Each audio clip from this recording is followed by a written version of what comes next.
A woman showed up 3 months after my father's funeral claiming he secretly promised her his apartment. Nobody in his life had ever heard her name. Not once.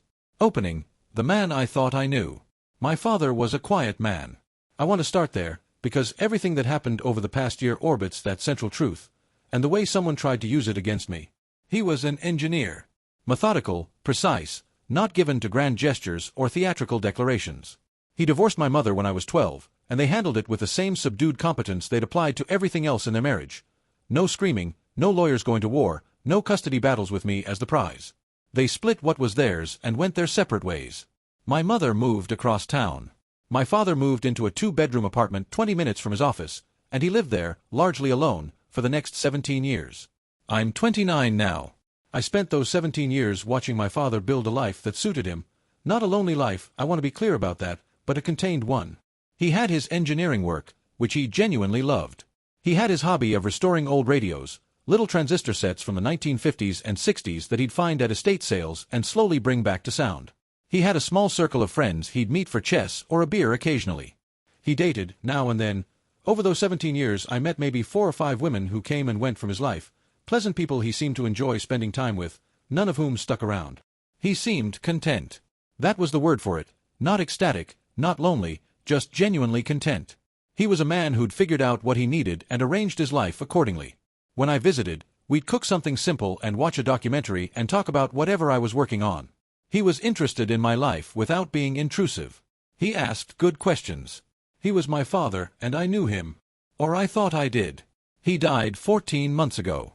A stroke, sudden and complete. He was 61 years old and healthy by every measure that had been checked recently, and then he was just gone. I got the call on a Tuesday morning and drove to his apartment and sat in his parking lot for a while before I could go inside. The grief was clean, if grief can be called that, the kind where you know you love someone and they knew it, where there's no unfinished argument or unspoken thing, just the simple terrible fact of absence.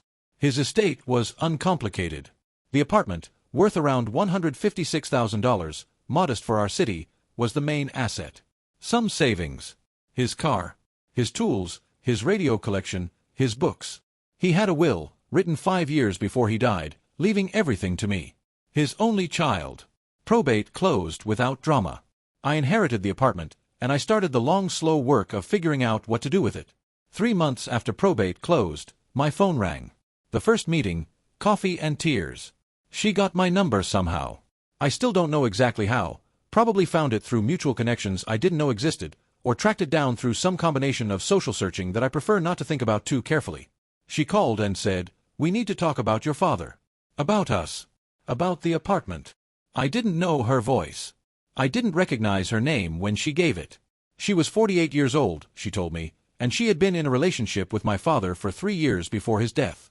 "He never told you about me," she said. "He was waiting for the right time. He was shy about his personal life, you know how he was. But we were in love. We were planning to get married. And that apartment, he promised it to me. He said it would be ours." I should have ended the call there. My lawyer would tell me that later, gently, when I described the sequence of events. Instead, I agreed to meet her. Some part of me, the part that had loved my father and was still processing his absence, needed to understand. I told myself it was due diligence.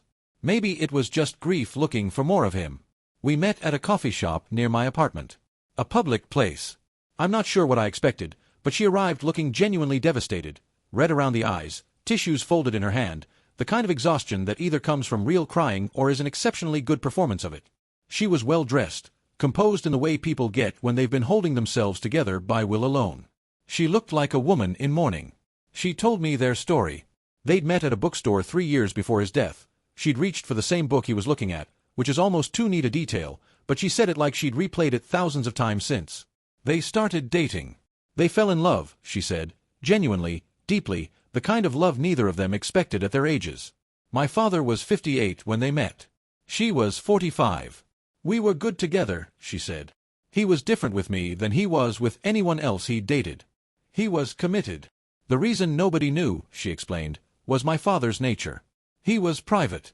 He didn't want to complicate things with his son, with me, because he worried I'd react badly to a serious relationship. He was planning to introduce her, had been planning it, but he kept waiting for the right moment, and then the moments ran out. He promised me the apartment," she said. He told me he would add me to the deed after we married. He was going to propose. He'd been planning it. She looked at me with her wet eyes. All I have are his promises now. And you're ignoring them. Your father would be ashamed. I asked for evidence. The investigation, looking for the bridge. She had photographs. A few dozen. My father at a restaurant, my father in a park, my father on what I recognized as the couch in his apartment. He was smiling in several of them. They looked comfortable together. The photos were real, and what they proved was real. They had met. They had spent time together. There was something between them. What the photos didn't prove was any of the specific claims she was making. She showed me texts. A thread going back nearly 2 years. They'd communicated a lot, clearly. The messages were warm. Dinner tonight, and miss you, and see you Saturday, and thinking about you. Normal relationship messages, the kind you send when you like someone. Some of them were more tender than that. My father was more expressive in text than he ever was in person, which didn't surprise me exactly but did make something tighten in my chest. But there was nothing about the apartment. Nothing about marriage proposals or deed transfers or property promises. Nothing that said what she claimed he'd said. I noticed what was absent as much as what was present. She wasn't in a single photo from any family event. No Thanksgiving, no Christmas, nothing. His friends, when I called them afterward, didn't know about any serious girlfriend. His sister, his brother. No one in his family had heard a word about a woman he was planning to marry. A 3-year relationship allegedly heading toward marriage, invisible to every single person in his life. I went further. As executor of his estate, I still had access to certain records. Phone logs confirmed regular calls to her number, consistent with an ongoing relationship. His digital calendar had some entries that could have been their meetups. An email to an old college friend from about 2 years ago mentioned, vaguely, that he was seeing someone, but there were no details, no name, nothing that suggested imminent marriage. I talked to my mother. They'd maintained occasional civil contact after 17 years divorced, the way some long-separated people do. Had she heard about a serious girlfriend? She had not. I talked to his siblings. I talked to his 2 closest friends, men he'd known since his 20s. None of them knew about a woman he was planning to propose to. None of them had met her or heard her name. She claimed 3 years of serious relationship, marriage plans, property promises. But nobody knew her. Not me, not father's siblings, not his friends. A 3-year engagement somehow invisible to everyone in his life? Either father was pathologically secretive, or the relationship wasn't what she claimed. The picture I assembled was this: they probably did date. The photos and texts made that clear. My father probably did care about her in some real way. He wasn't a man who performed warmth he didn't feel. But dating someone you care about and promising them your apartment and planning to marry them are not the same thing. My father had dated other women during those 17 years of single life. None of them received property promises. Why would this one be different, and why would no one know? I consulted a lawyer. She has no legal claim, my lawyer said, not unkindly. Verbal promises about real property have no standing without written evidence or what's called partial performance, meaning the person actually started receiving or using the property based on the promise. She's not in the will. They weren't married or formally engaged. She has no documents. Her only evidence is her own memory of conversations with a man who is no longer alive to confirm or deny them. She could attempt to sue, but no court will overturn a clear will based on unverified verbal testimony from someone the entire family had never heard of. Update 1. The escalation. When I told her I wasn't giving her the apartment, she shifted.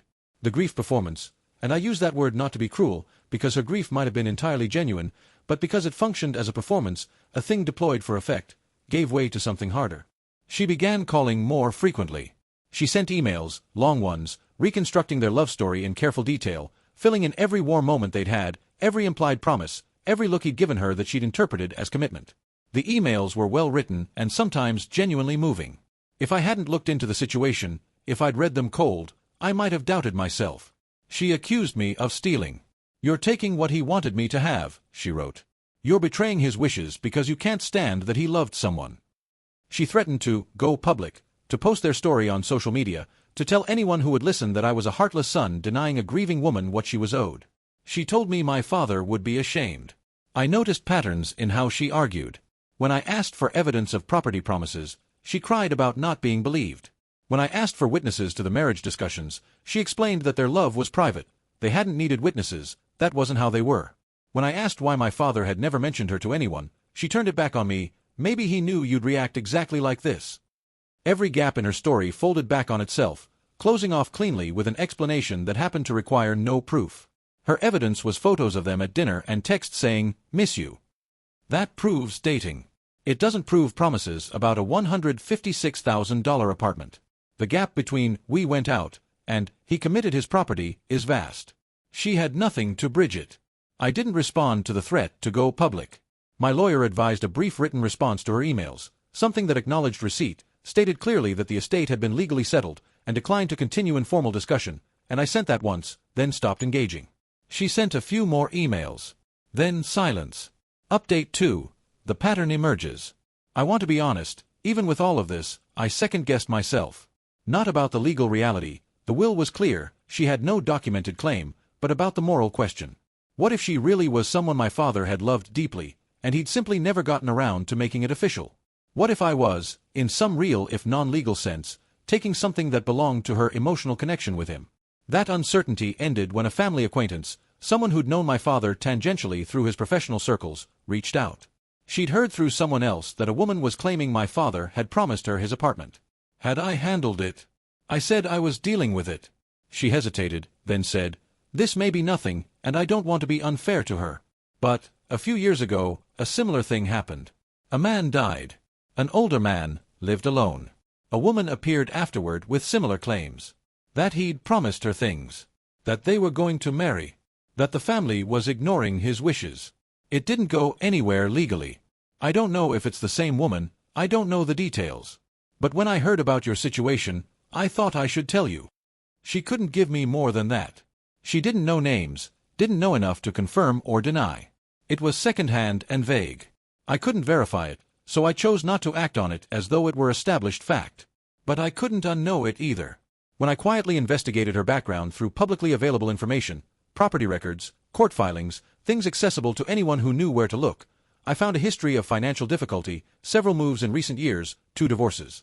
None of that proved anything about her claims regarding my father. People have difficult financial histories without being predatory. But taken together with the acquaintance's account, a picture emerged that I couldn't dismiss. Someone told me she'd done this before. Another death, another family, another claim about promises. Maybe she believed her own stories. Maybe she targeted grieving families. Either way, she wasn't getting my father's apartment based on a pattern of appearing after funerals with her hand out. I decided to meet her one final time. Update 3. The last conversation. I chose the same coffee shop.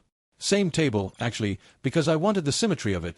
I wanted her to understand that I'd completed a circuit, that I'd done the work and arrived at a conclusion. I told her, calmly and in order, what I'd found. My father had dated her. I believed that. The photos and texts were real. He'd felt something for her, probably genuine affection, possibly something warmer than that. But he had never told his family. He'd never told his friends. He'd never updated a will he had 5 years to revise after meeting her. He'd never formalized an engagement. He'd never put a single word about apartment transfers in writing. And I had heard, second-hand, unverified, and I said that clearly, that she had made similar claims against another family after another death. She went pale when I said that last part. "That was completely different," she said. "That was a misunderstanding. That situation was nothing like this." She didn't deny it had happened. I watched her face cycle through something, surprise, then something calculating, then something that looked genuinely hurt. And this is the part one find hardest to resolve, even now. I'm not certain she was lying in any simple way. I think it's possible she had convinced herself. I think it's possible that my father had said warm, forward-looking things in the natural language of affection. "I want to take care of you, I see a future here, you mean something to me," and that she had translated those words into the architecture of a binding promise, had built a whole future on what might have been ordinary kindness. Because that's what she said to me, when I pressed. Not that he'd specifically promised the apartment. Maybe he didn't say, "I'll give you the apartment," in those words, she admitted. But he implied it. He said he wanted to take care of me. He said he saw a future with us together. Those are promises. Maybe not legal ones, but moral ones. You should honor what he meant, even if he didn't write it down. She said father implied the apartment would be hers. Implied. Not said. Not wrote. Not documented. I interpreted his kindness as financial commitment, isn't a legal claim. It's wishful thinking with an invoice attached. I felt something settle in me when she said that. The doubt I'd been carrying lifted, not because I'd proven her a liar, but because I'd identified what she actually had, an interpretation, a hope, a reading of ordinary affection that she'd promoted, consciously or not, into a contractual obligation. Whether she'd done this to herself through grief and wishful thinking, or whether she'd done it deliberately as a strategy, I couldn't say. But neither version entitled her to anything. My father's will is clear, I said. It's 5 years old. He met you 3 years ago and never updated it. If he promised you this apartment, he had 3 years to put that promise in writing and didn't. Either the promise wasn't real, or he changed his mind. Either way, his documented, witnessed, legally binding wishes say the apartment goes to me. I'm not going to override his will based on your interpretation of what he meant. She left angry. She said there would be consequences, without specifying what. She sent 3 more emails over the following 2 weeks, variations on themes I'd already heard. Then she stopped. No lawsuit came. I had not expected one. The lawyer had been right. She had nothing. Update 4. What the journal said. While I was going through my father's things, in the weeks after she disappeared, I found his journal. It was a plain notebook, the kind you buy in 3-packs from an office supply store, tucked into the drawer of his nightstand under a few other miscellaneous items. I almost missed it. It covered the last few years of his life, sporadic entries, never daily, sometimes weeks apart.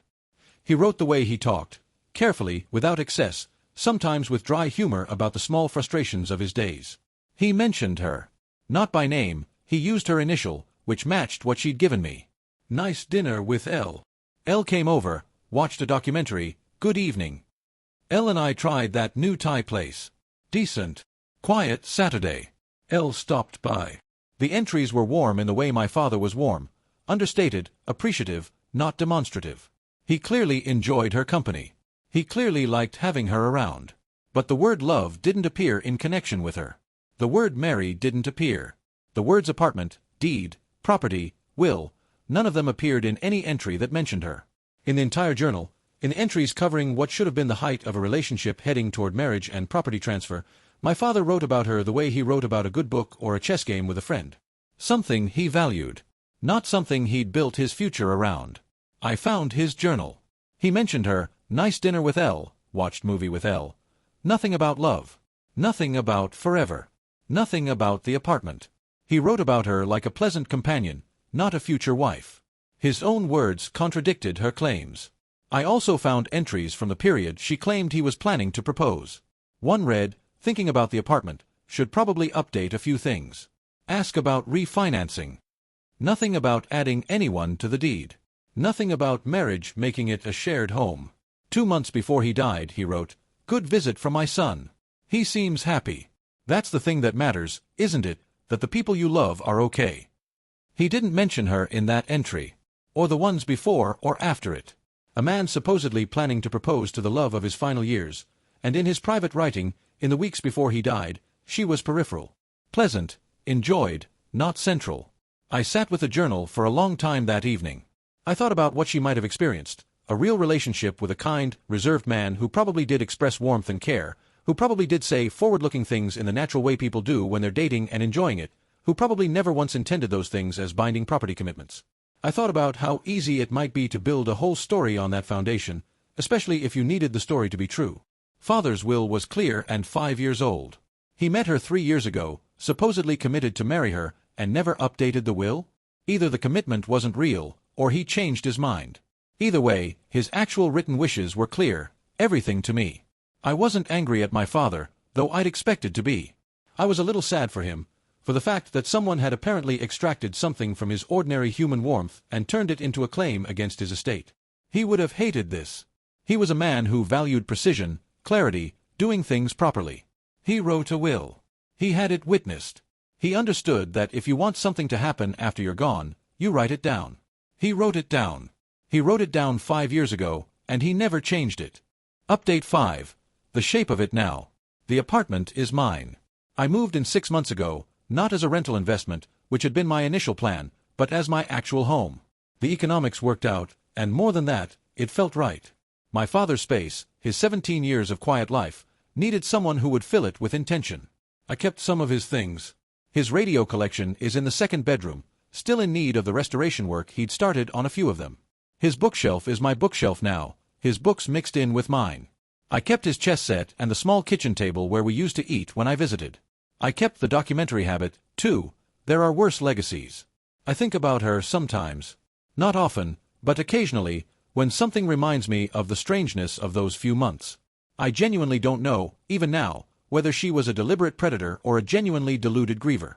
The two possibilities sit side by side and I can't definitively separate them.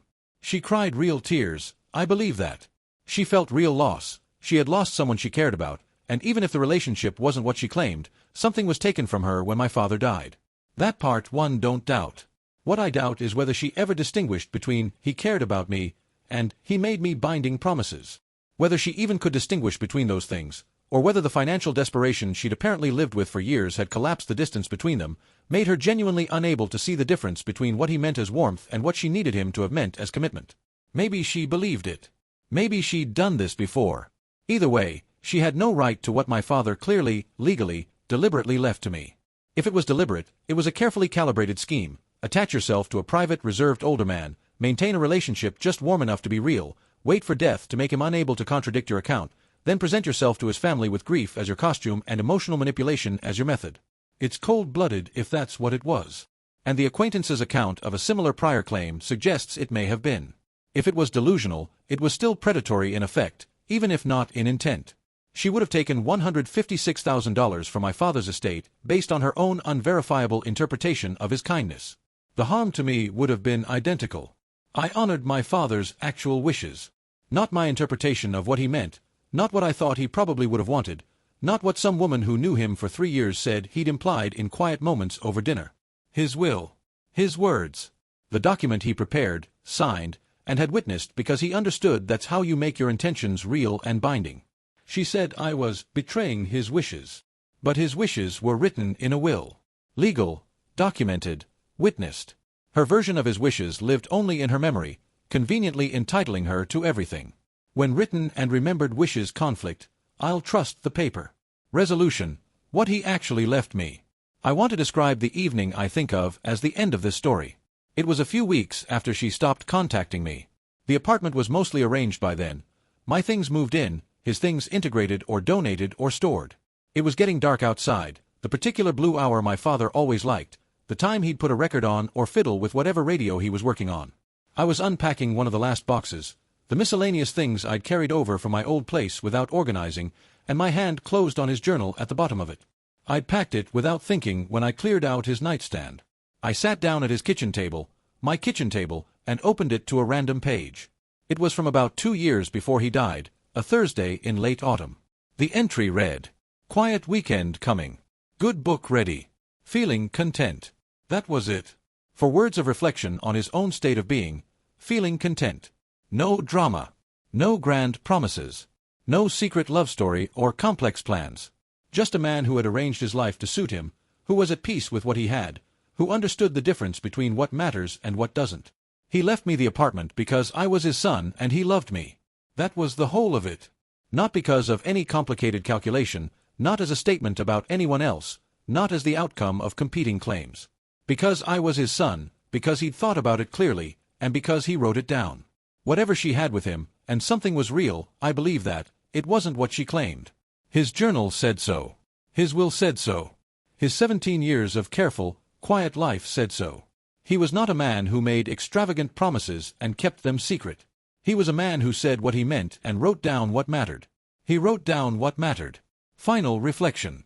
A woman appeared after my father's death claiming she was his secret girlfriend of 3 years. She claimed he promised her the apartment. She claimed they were going to marry. She claimed I was stealing what was rightfully hers. But nobody knew her. Not me, not his siblings, not his friends. No evidence existed of property promises. His will, written after he'd supposedly met and fallen in love with her, left everything to me. His journal mentioned her the way you'd mention a pleasant Saturday afternoon, warmly, without weight, without forever. When I pressed, her explicit promises became implications. Her certainties became interpretations. She had built an entire inheritance claim on what she wished he had meant, not what he said. She claimed 3 years of serious relationship, marriage plans, property promises. But nobody knew her. Not me, not father's siblings, not his friends. A 3-year engagement somehow invisible to everyone in his life?